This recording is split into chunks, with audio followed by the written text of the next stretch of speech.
ओम शांति। 19/7/2023 के ईश्वरीय महावाक्य हैं। आज के साकार मुरली के सार में मीठे बाबा ने हम रूहानी मीठे बच्चों से कहा, मीठे बच्चे, तुम्हारा यह जन्म बहुत अमूल्य है। बाबा ने कहा है ना, संगम युग का जन्म आपका कैसा जन्म है? हीरे तुल्य। क्योंकि बाप स्वयं इस समय तुम्हारी सेवा करते हैं, स्वयं भगवान तुम्हारी सेवा के लिए हाजिर हुए हैं। जरा सोचो तो कितना न रूहानी नशा हम आत्माओं को होना चाहिए कि इस संगम युग में स्वयं भगवान हमारी पालना कर रहे हैं, स्वयं भगवान टीचर बन हमें पढ़ा रहे हैं, स्वयं भगवान सतगुरु बन हमारी सदगति मुक्ति जीवन मुक्ति दाता, स्वयं भगवान हमारे एक में ही सब है ना। अच्छा हो बाबा, तो स्वयं कौन तुम्हारी सेवा करते हैं? बाप। लक्ष्य सोप से तुम्हारे वस्त्र साफ करते हैं। बाबा कहते हैं जो तुम्हारे पुराने मैले वस्त्र हैं ना, उन्हें साफ कर रहे हैं। आत्मा को कौन सा श्रीमत दिया है? वो मनुष्य से देवता बनने का जो लक्ष्य दिया है, लक्ष्य सोप, नर से नारायण, नारी से लक्ष्मी बनने का, सतयुग में राज्य भाग्य प्राप्त करने का, स्वराज्य पर अधिकार पाने वाली आत्मा रूपी लक्ष्य सोप। जो तुम्हारी आत्मा काली हुई है उस वस्त्र को और फिर ये तन को भी बाबा देखो सतो प्रधान बनाते हैं ना, पावन तन मिलेगा ना। तो लक्ष्य सोप से तुम्हारे वस्त्र साफ करते हैं। प्रश्न है मुरली का, जो अल्लाह को दृष्टि का रचयिता कहते हैं उनसे कौन सा प्रश्न पूछना चाहिए? अल्लाह को सृष्टि का रचयिता कहते हैं, उनसे कौन सा प्रश्न पूछना चाहिए? बाबा ने कहा उनसे पूछो, जब अल्लाह ने सृष्टि रची तो रचना के लिए उन्हें फीमेल चाहिए। भला अल्लाह की फीमेल कौन? गॉड फादर कहते हो तो जरूर मदर भी चाहिए ना। तुम बच्चे इस गुहा राज को अच्छी तरह से जानते हो। अल्लाह के फीमेल यह ब्रह्मा है। ब्रह्मा बाप को ही देख करके बहुत सारे बच्चे मूंझ जाते हैं ना। इस ब्रह्मा को देख करके ही कई नहीं आते। आज बाबा ने कहा है, देखो अल्लाह की फीमेल कौन है? गॉड फादर कहते हो तो जरूर मदर भी चाहिए। बाबा कहते तुम बच्चे इस गुहा राज को अच्छी तरह से जानते हो। अल्लाह की फीमेल है यह ब्रह्मा माँ। यह है तुम्हारी बड़ी माँ। इस बात को मनुष्य समझ नहीं सकते। गीत है किसने यह सब खेल रचाया। ओम शांति। बच्चे जानते हैं कोई भी मनुष्य इस गीत का यथार्थ अर्थ कर ना सके। नाटक बनाने वाले भी नहीं समझते, ऐसे ही गीत बना देते हैं, जैसे शास्त्र बना देते हैं, समझते कुछ नहीं। तुम वेदों के लिए कहते हो, यह धर्म शास्त्र नहीं है। बाबा के बच्चे कहते हैं ना, शास्त्र कहते हैं लेकिन धर्म शास्त्र नहीं है। अब धर्म शास्त्र से तो कुछ फायदा होना चाहिए।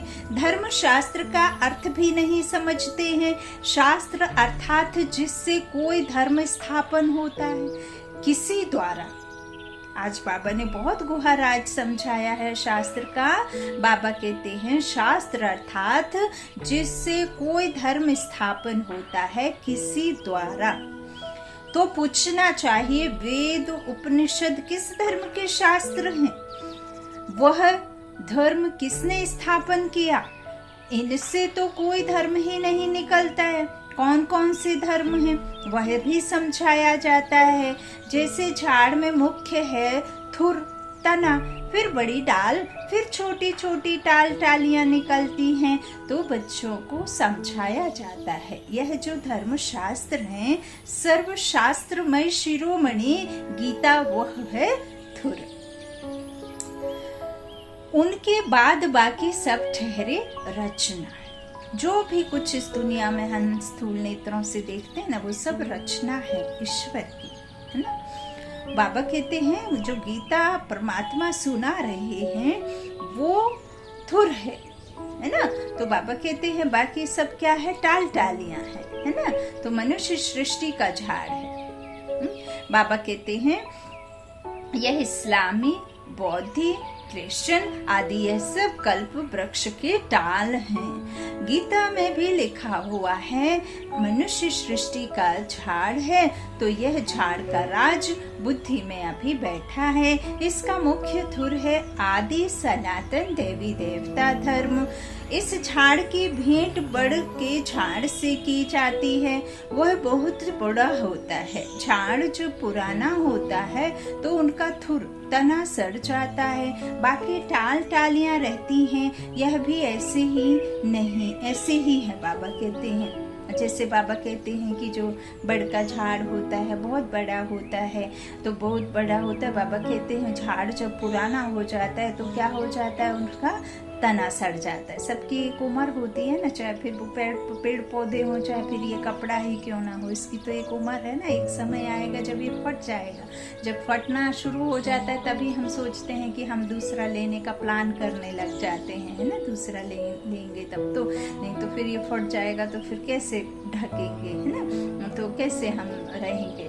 तो इस तरह से कपड़ा भी, इसकी भी एक आयु होती है, एक समय के बाद ये भी फट जाता है। तो जैसे बाबा बड़ के पेड़ के बारे में बता रहे, वो सबसे पुराना, लेकिन एक समय ऐसा आता है उसका जड़ कैसा होता है, सड़ जाता है। तो ऐसे ही हमारे ये तन भी अब आते आते आते आते एक छोटा दूसरा छोटा, आत्मा बार बार पहना अब सड़ गया ना। तो अब इसीलिए बाबा कहते हैं तुमको नया लेना है ना।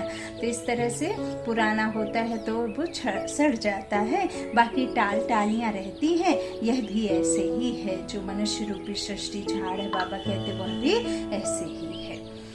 अच्छा, बच्चे जानते हैं इनका धुर जो देवी देवता धर्म था वह अब है नहीं। परमात्मा 24 अवतार लेते हैं तो वह सर्वव्यापी हो नहीं सकते।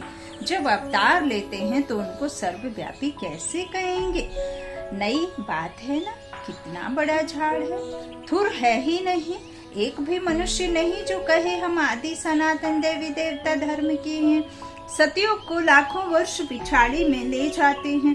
कितनी मुश्किलात की बात हो गई है। अब सभी मनुष्य दुखी ही दुखी हैं। सुखी कौन हो सकता है।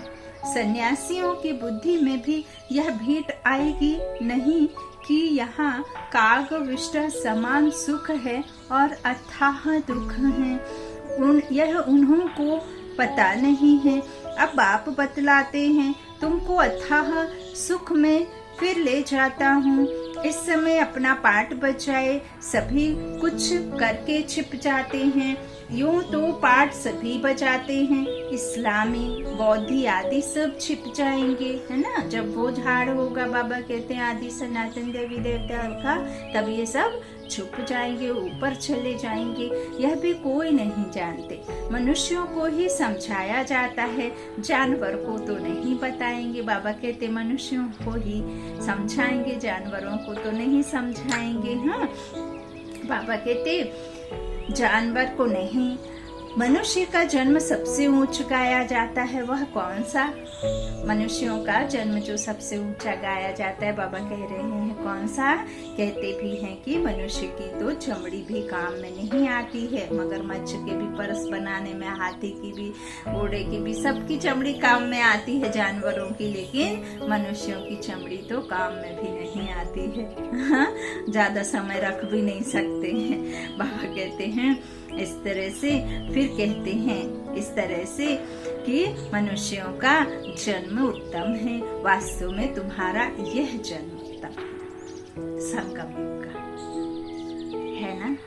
हम तो सतयुग में जाएंगे। भले यहाँ जो परमात्मा ने हमें दिया है उसकी प्रारब्ध प्राप्ति वहाँ होगी पुरुषार्थ अनुसार, लेकिन वहाँ हमें ये नहीं पता होगा कि हम ऐसे भी समय में जाएंगे जब हमारी भगवान पालना करेगा।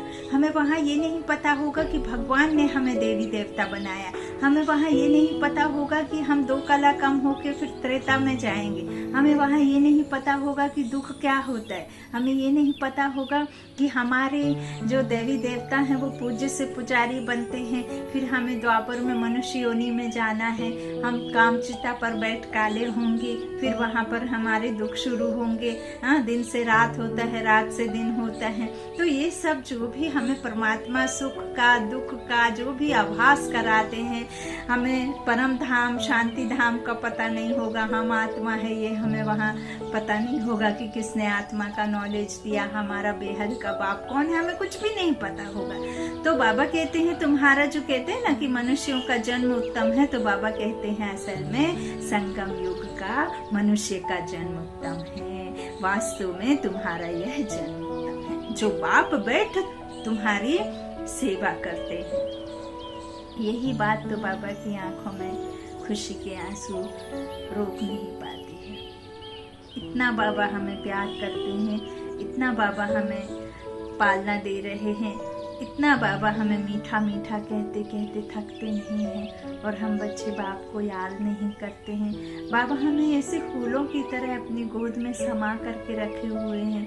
बच्चों को कितना मुश्किलों से सहज ही बाहर निकाल देते हैं। कितना बाबा हम माताओं की पालना करते हैं।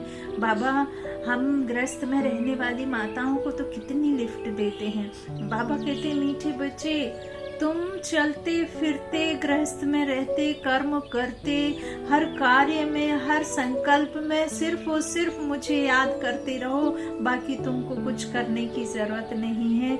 मैं बाप हूँ, मैं तुम्हारे सदा साथ हूँ, मैं तुम्हारी पालना, मैं तुम्हारी सेवा भी करता हूँ। और बाबा ने माताओं पर फिर कलश भी रखा है और बाबा ने देखो कहाँ कहाँ से माताओं को ड्रामा से चुना है और बाबा ने फिर हमें सेवा का निमित्त चुना है। ये भी तो हमारा सौभाग्य है कि परमात्मा हमें संगम युग पर खुद ढूंढ करके हमें लाया है और कहाँ कहाँ से निकाल करके माताओं बहनों को लाया है।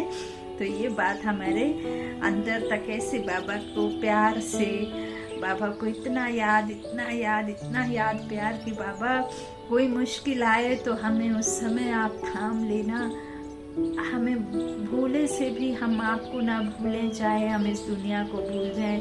ओ बाबा हम तो इस मायावी राज्य में हैं, बाबा आप हमें इस मायावी राज्य में थोड़ा भी झुकने नहीं देना। सदा हम ऐसे उड़ते रहें कि सदा हम आपके पास ही रहें, हम यहाँ लड़खड़ाए नहीं।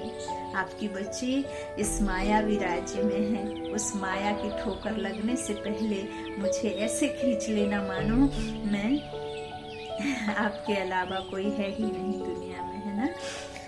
ओ बाबा, तो बाबा कहते हैं मैं क्या करने आया हूँ तुम बच्चों को, बैठ हाँ जो बाप बैठ तुम्हारी सेवा करते हैं इस उत्तम जन्म में। दुनिया के मनुष्यों का यह जीवन बहुत कनिष्ठ है। तुम जानते हो हम भी पहले छीछी मूत पतीली मनुष्य थे।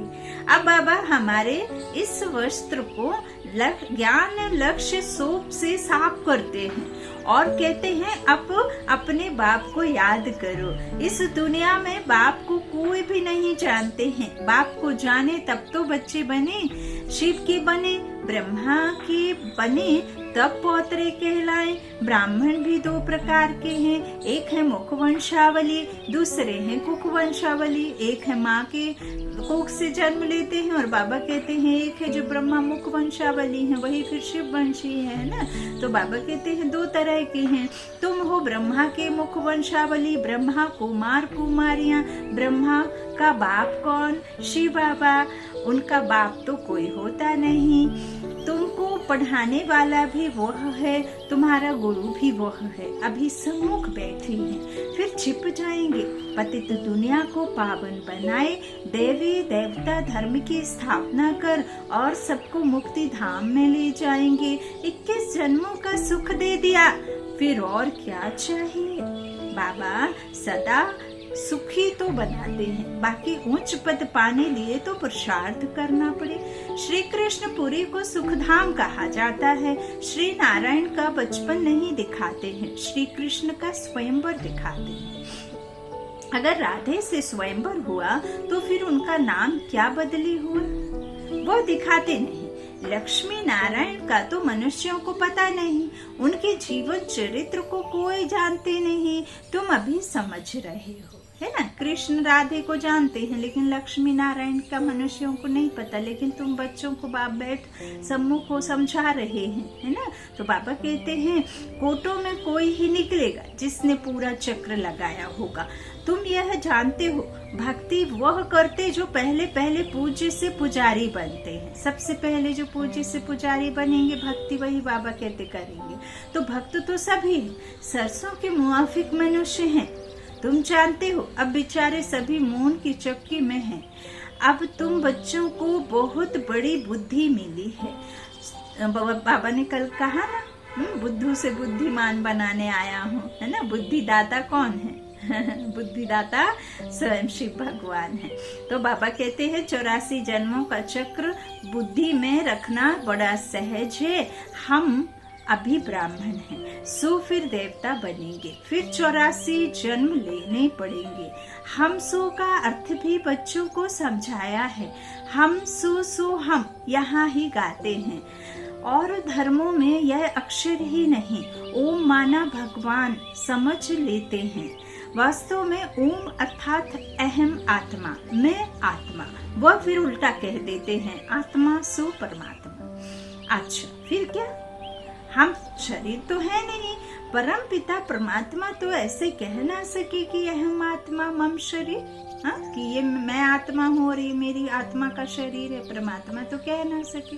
तो वह बाप कहते हैं अहम आत्मा तो बरोबर है, हमको यह शरीर लोन पर लिया है, यह हमारी जुत्ती नहीं है। ब्रह्मा के तन को बाबा कह रहे हैं कि यह शरीर मैंने लोन पर लिया है और यह जो तमो प्रधान शरीर है कुकवंशावली इस दुनिया का, ये सतो प्रधान दुनिया तो है नहीं, तो ये पुराना छिछी शरीर है, ये पुरानी जूती है, यह मेरा नहीं है। हमारे पैर हैं नहीं, क्योंकि वो निराकार परमात्मा हम आत्माओं की समान ही है और उनका कोई सिर पैर गला हाथ का शरीर है ही नहीं। बाबा कहते तो हमारे चरणों की पूजा हो नहीं सकती। बाबा इसीलिए कहते हैं मीठे बच्चे तुम तो मेरे सर के ताज बच्चे हो। तुम मुझसे कहते हो अपने चरणों की धूल दो, मेरे चरण ही नहीं है और मैं अपने बच्चों को चरणों की धूल क्यों दूंगा, मैं चरणों में क्यों बैठने कहूंगा। बाप तो अपने बच्चों को सदा अपने से ऊंचा देखना चाहता है। ये यहाँ की बात है, लौकिक में कोई बाप की बात नहीं। लौकिक में फिर भी देखो बच्चे के जिस दिन पैर में बाप का शू आ जाता है उस दिन सबसे ज्यादा खुशी एक पिता को होती है, और जिस दिन बाप के से भी ऊंचे स्थान पर जब बच्चा बैठ जाता है तो दुनिया में सबसे ज्यादा खुशी सिर्फ और सिर्फ उस बाप को होती है जिसका बच्चा होता है। बाबा इसीलिए कहते मीठे बच्चे तुम मेरे सर के ताज बच्चे हो, तुम मेरे चरणों की धूल नहीं हो। लेकिन हम चूंकि पतित हो गए हैं तो देवी देवताओं के सामने जाकर यही कहते हैं कि मुझे अपने चरणों में जगह दो, अपने चरणों की धूल दो, फलाना करो ढिकाना करो, है ना। तो बाबा कहते हैं इस तरह से, इसीलिए बाबा कहते हैं कि लोन पर मैंने यह शरीर लिया है, मेरे कोई चरण नहीं है जिससे तुम जो है मेरे चरणों को धूल मांगो या मेरे चरणों में जगह मांगो। हाँ, तो बाबा कहते हैं मेरे चरणों की पूजा हो नहीं सकती। कृष्ण के चरण हैं, हमारे तो है नहीं। मैं हूँ ही निराकार। यूं तो आत्मा भी निराकार है, परंतु वह 84 जन्मों में आती है। मेरा तो शरीर है नहीं, मैं अशरीरी हूँ। तुमको भी कहता हूँ अशरीरी बनकर मुझे याद करो। जब तुम अशरीरी बनोगे, खुद को आत्मा निश्चय करोगे, तभी परमात्मा को याद कर पाओगे। अगर शरीर को ही याद करते रहोगे तो देह संबंध ही याद आएंगे, देह की सुख सुविधाएं साधन ही याद आएंगे, है ना। इसीलिए बाबा कहते हैं तुम माँ को याद करोगे तो क्या कहते हैं, शरीर का संबंध है। एक पिता को याद करोगे तो भी शरीर का संबंध है, बच्चे को याद करोगे तो भी तुम माँ बनकर उसे याद करोगे, है ना। पति को याद करोगे तो भी तुम शरीर से ही याद करोगे, लेकिन परम पिता परमात्मा को याद करने के लिए तुम्हें खुद निराकार बनना पड़ेगा, तब हम उस परमात्मा निराकार को याद कर पाएंगे, है ना। तो बाबा कहते हैं मैं कैसा हूँ, मैं यूं तो आत्मा भी निराकार है और मैं हूँ ही निराकार, परंतु वह 84 जन्मों में आती है। कौन आती है? आत्मा। मेरा तो शरीर है नहीं, मैं अशरीरी हूँ। तुमको भी कहता हूँ कि मुझे वैसे ही याद करो। तुम जानते हो बाबा आया हुआ है, उनका पाठ है पतित सृष्टि को पावन बनाना। निराकार तो जरूर कोई शरीर में आया होगा। मनुष्यों को पता ना होने कारण उन्होंने फिर नाम लिख दिया है फर्स्ट प्रिंस श्री कृष्ण का। अब श्री कृष्ण यहाँ कैसे आ सकता है? तमो प्रधान दुनिया में सतो प्रधान बालक आ सकता है क्या? श्री कृष्ण नहीं, 16 कला संपूर्ण निर्विकारी दुनिया का वो प्रिंस, सतयुगी राज्य में वो लेने वाला, वो तो त्रेता में भी नहीं होगा, द्वापर में भी नहीं, फिर कलयुग में तो सवाल ही नहीं पैदा होता, है ना। तो बाबा कहते हैं वो यहाँ कैसे आए? आ ही नहीं सकता, यह समझकर फिर समझाना। टैगोर आदि गीता की कितनी महिमा करते थे। वास्तव में यह श्री कृष्ण के बहुत जन्मों के अंत का जन्म है ब्रह्मा का, जिसमें श्री बाबा बैठ गीता ज्ञान सुनाते हैं। बाबा कहते हैं मैं छोटे बच्चे के तन में कैसे बैठ सुनाऊंगा? जरूर अनुभवी रथ चाहिए। ड्रामा अनुसार हमारा यह रथ मुकर्रर है, कल्प कल्प इसमें ही आऊंगा और इसमें ही आता रहा हूँ, है ना, और इसमें ही आया हूँ। ऐसे नहीं कि फिर दूसरे कल्प में और रथ लूंगा। ब्रह्मा द्वारा ही स्थापना करेंगे। कल्प पहले भी तुम ब्रह्मा कुमार कुमारियों ने ब्रह्मा द्वारा वर्षा लिया था। अब बाप कहते हैं और संग तोड़ मुझ संग जोड़ो, मेरा तो एक श्री बाबा दूसरा ना कोई। तुम मात पिता हम बालक तेरे, जिसकी इतनी महिमा है अभी तुम उनके सम्मुख बैठे हो। विचार किया जाए, हाँ बरोबर हमको किसने रचा? कहते हैं अल्लाह ने रचा, तो जरूर अल्लाह की कोई फीमेल भी होगी। अल्लाह तो निराकार है, उनकी फीमेल फिर कहाँ से आई? तुम गॉड फादर कहते हो तो फादर हमेशा रचता होता है। मदर ही ना हो तो उनको फादर कैसे कहेंगे? बच्चा पैदा होता है तभी फादर कहते हैं ना। यह किसको पता नहीं गॉड फादर की फीमेल कौन है? यह है सबसे गुहा बात है। आदम बीबी दोनों हैं। आदम उनको कहेंगे तो फिर सरस्वती को बीबी नहीं कह सकते। वह बीबी हो तो फिर उनकी माँ कौन? यह बड़ी समझने की बातें हैं। बाप ही बैठ क्या करते हैं? समझाते हैं। इस हिसाब से यह ब्रह्मा मेरी सजनी हुई, इसके मुख द्वारा रचता हूँ तुम बच्चों को। ब्रह्मा तन में प्रवेश करता हूँ उन्हों को संभालने के लिए। फिर जगत अम्बा निमित्त बनी हुई हैं। आदि देव ब्रह्मा और जगत अम्बा सरस्वती यह कौन है? विवेक कहता है ब्रह्मा की बेटी है। तो रचना कैसे रची? ब्रह्मा द्वारा रचा तो यह है बड़ी माँ। फिर बाबा कहते हैं बड़ी माँ है, फिर संभालने के लिए मम्मा भी है, सरस्वती मम्मा, है ना। ऐसे नहीं कि उन्होंने किसी को कोख से जन्म दिया या किसी के साथ स्वयंवर करके या किसी के साथ विवाह करके फिर बच्चे जने, नहीं। कोई 2 साल का बच्चा बाबा का बना या कोई 60 वर्ष का है तो भी उसे माँ ही बुलाते। कोई 17 वर्ष का है, कोई कैसा भी है, लेकिन हर कोई उसे मम्मा कहता है। इसका मतलब ये नहीं कि जन्म दिया। देखो इतने जल्दी, इतना तीव्र पुरुषार्थ से मम्मा कितने जल्दी सबकी मम्मा कहलाने लगी। तो ये सिर्फ बाबा क्या कह रहे हैं कि कोई जेंट्स तो बाप माँ कहला सकता है, लेकिन फिर उनको जो है बाबा कहते हैं निमित्त बनाना। तो बाबा यही कहते हैं कि संभालने के लिए मम्मा भी है, बाबा भी। पहले नंबर में सरस्वती जाती है। जगत अम्बा की कितनी महिमा है। अब तुम समझ गए हो, हम सो ब्राह्मण बने हैं, हम ईश्वर की गोद में आए हैं। इसमें भी 2 प्रकार के हैं, सगे और लगे। एक ही माता के बच्चे, फिर सगे और लगे का तो सवाल ही नहीं। उठता। यहाँ भला सगे और लगे क्यों कहा जाता है? देखो बाबा का क्वेश्चन, और बाबा फिर हमें उत्तर दे रहे, कहते हैं जो सगे बनते हैं वो प्रतिज्ञा करते हैं, हम पवित्र बन वर्षा लेंगे, जो सगे होते हैं। अच्छा, लगे फिर प्रजा में चले जाते हैं, जो फिर किसी तरह का श्रीमत से उतर जाते, लेकिन फिर भी बाबा ने कहा जिस किसी ने भी अगर थोड़ा भी सुन लिया है तो उसे तो आना ही है ना। बाबा ने पहले भी कहा है कि जिस किसी के कान में एक बार ज्ञान चला गया तो फिर वो तो बाबा कहते हैं कि कहीं ना कहीं पानी पड़ेगा, बीज पड़ा है तो फिर वो जरूर कहीं ना कहीं से पनपेगा, है ना, पौधा निकलेगा। तो इसी तरह से बाबा कहते हैं कि फिर जो लगे होंगे वो कहाँ जाएंगे?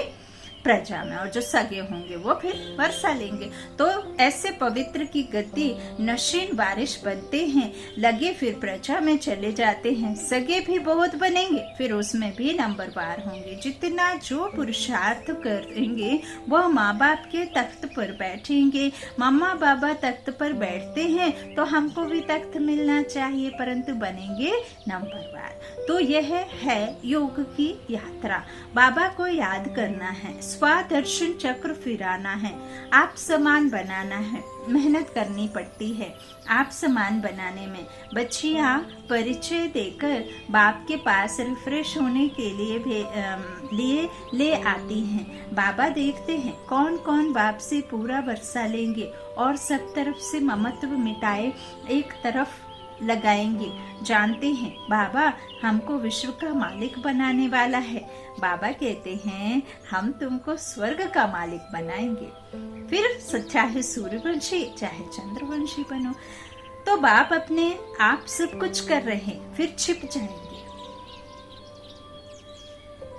बच्चों का नाम बाला करते हैं और बाप छुपा रहता है। घड़ी घड़ी अवतार तो ले लेते, बाबा कहते हैं घड़ी घड़ी अवतार तो लेते नहीं हैं। ऐसे नहीं है कि अभी जाएंगे फिर त्रेता के उसमें सतयुग के अंत में, फिर त्रेता के अंत में, फिर द्वापर के अंत में, फिर कलयुग के सतयुग द्वापर के अंत में। ऐसे तो आ नहीं सकते ना। बाबा कहते मैं तो आता ही हूँ जब सबको बनाना होगा, है ना, सबकी मुक्ति जीवन मुक्ति दाता हूँ तो सर्व कई करूंगा ना। ऐसे तो नहीं एक एक को करूँ, तो घड़ी घड़ी नहीं आता हूँ। उनको अपना शरीर ही नहीं है और वो शरीर हर बार कैसे ले? तो वह एक ही बार आते हैं। तुम तो घड़ी घड़ी एक चोला छोड़ दूसरा लेते रहते हो। मैं पुनर्जन्म में नहीं आता हूँ, नहीं हूँ। कितना अच्छी रीति समझाते हैं। आगे यह बातें बुद्धि में नहीं थी। अनायास घर बैठे रास्ते जाते बाबा ने प्रवेश कर लिया। फिर मालूम पड़ा, है ना, ब्रह्मा बाबा के आपको तो पता ही होगा कैसे बाबा ने इनका तन का आधार लिया। हाँ, तो अब दिन प्रतिदिन सब बातें बुद्धि में बैठ जाती हैं। कहते हैं ना, हम 7 दिन का बच्चा हूँ तो 2 मास का बच्चा हूँ। यह ज्ञान तो सेकंड में भी मिल सकता है। कितने बच्चे हैं और कोई सत्संग नहीं होगा जहाँ इतने बच्चे हों। प्रजापिता ब्रह्मा और जगत अम्बा भी बाप के बेटे बेटी है ना। प्रजापिता ब्रह्मा और जगत अम्बा भी किसके बाप बेटे बेटी है? बेहद के बाप के, निराकार शिव परमात्मा के। ना कि मेल फीमेल आत्मा बच्चे, बेटा बेटी। बाबा कहते हैं वो मेल फीमेल नहीं, उस बाप के बेटे हैं, बच्चे हैं। तो बाबा कहते मेल फीमेल इतने बच्चे कैसे पैदा करेंगे? ये भी तो समझना। कुक वंशावली की तो बात ही नहीं। जिन्होंने कल्प पहले माता पिता का बनकर वर्षा पाया है वही आते रहते हैं। कलम लगती रहती है, बगीचा है ना। अभी देवी देवता धर्म के फूल तो है नहीं, बाकी सब जैसे कांटे हैं, चुभते हैं। यह कांटों की दुनिया है। बाप आकर कांटों से कली, कली से फूल बनाते हैं। श्रीमत पर नहीं चलते हैं तो फिर गिर पड़ते हैं। बाबा समझ जाते हैं। यह विकारों में बाबा कहते यह विकारों में गिर पड़ा। अभी तुम पतित से पावन बन रहे हो। बापू गांधी भी पतित पावन को याद करते थे, चाहते थे वर्ल्ड ऑलमाइटी अथॉरिटी का राज्य हो, सो तो बाप ही स्थापन करेंगे। तुम जानते हो अब हमको इस कंसपुरी से कृष्णपुरी में जाना है। भारत में सतयुग था, लक्ष्मी नारायण का राज्य था। 5000 वर्ष की बात है। 5000 वर्ष से पुरानी चीज कोई होती नहीं, लाखों वर्ष की तो हो कोई चीज रह ना सके।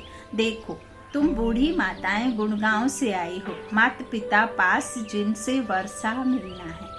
बाप भी बुढ़ियों को देख खुश होते हैं। 5000 वर्ष पहले भी आकर वर्षा लिया था। सारा मदार पुरुषार्थ पर है। तुम बुढ़ियाएं इतना ज्ञान उठा नहीं सकती, यह दादा बूढ़ा तो बहुत अच्छा पढ़ता है। तुम समझती हो जबान सरस्वती माँ अच्छा पढ़ती है। अरे यह तो ब्रह्मपुत्र नदी है, यह तो जरूर जास्ती पढ़ते होंगे, है ना। सबसे बड़ी नदी कौन है? ब्रह्मा है ना। तो बाबा कहते हैं यह ब्रह्मपुत्र नदी, यह तो जरूर जास्ती पढ़ते होंगे ना। यह बूढ़ा सबसे तीखा है, ये वह तो फिर भी बेटी हो गई। हाँ, बुढ़ियों के लिए भी बहुत सहज है। बाबा को याद करते रहो। ओहो शिव बाबा कुर्बान जाऊं, आप तो सुख धाम ले जाते हो। बस ऐसे खुशी में रहो तो भी बेड़ा पार है। हमेशा समझो शिव बाबा समझाते हैं। शिव बाबा समझाते हैं। बाबा कहते हमेशा बाबा बाबा करते रहो। हर बात में जो बाबा नहीं कहते हैं फिर उनका तीर नहीं लगता है ना। तो बाबा कहते हैं इस तरह से शिव बाबा पास जाने से क्या होगा, तो बुद्धि योग शिव बाबा पास जाने से विकर्म विनाश होंगे। मम्मा भी शिव बाबा से सुनकर सुनाती हैं, है ना। मम्मा कितनी सहज भाषा में सुनाती, बहुत सहज भाषा है उनकी। तो बाबा कहते वो भी तो इधर से ही बाबा से ही सुन करके सुनाती हैं। सदैव एक शिव बाबा की याद ही रहे तो विकर्म विनाश होते रहेंगे। अच्छा, मीठे मीठे सिकीलादे बच्चों प्रति माता पिता बाप दादा का याद प्यार और गुड मॉर्निंग। रूहानी बाप की रूहानी बच्चों को नमस्ते। हम रूहानी बच्चों की रूहानी माता पिता बाप दादा को याद प्यार और गुड मॉर्निंग। शुक्रिया बाबा, मीठे बाबा, प्यारे बाबा। अच्छा, धारणा के लिए मुख्य सार। पहला, गद्दी नशीन पक्का बारिश बनने के लिए पवित्रता की प्रतिज्ञा कर सगा बच्चा बनना है और संग तोड़ एक संग जोड़ना है। दूसरा, आप सामान बनाने की सेवा करनी है। कांटे से कली, कली से फूल बनना और बनाना है। नए झाड़ की कलम लगानी है। वरदान है, कर्मों की गुहा गति की ज्ञाता बन।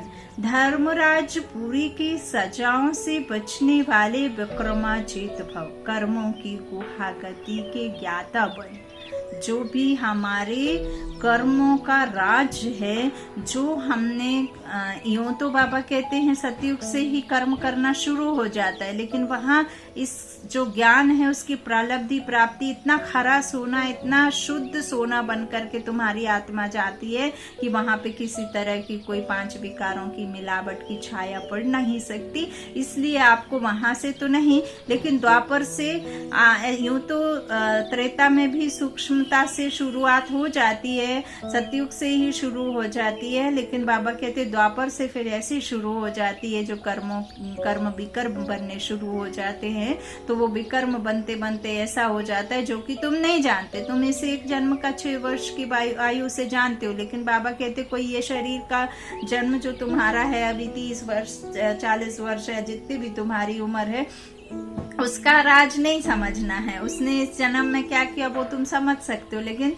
तुम्हारा कोई इस शरीर के ऊपर में भले इस जन्म की आयु पड़ी है, लेकिन आपकी आत्मा की आयु कोई 40 वर्ष 30 वर्ष नहीं, ना जाने कितने वर्ष और जीना करके आए होंगे। हो सकता है किसी के 10 जन्म हुए होंगे, किसी के 20 हुए होंगे, किसी के 50 भी हुए होंगे। और जो सतयुग में आई होंगी आत्मा तो उनके तो बाबा कहते हैं जास्ती हुए होंगे, है ना जन्म।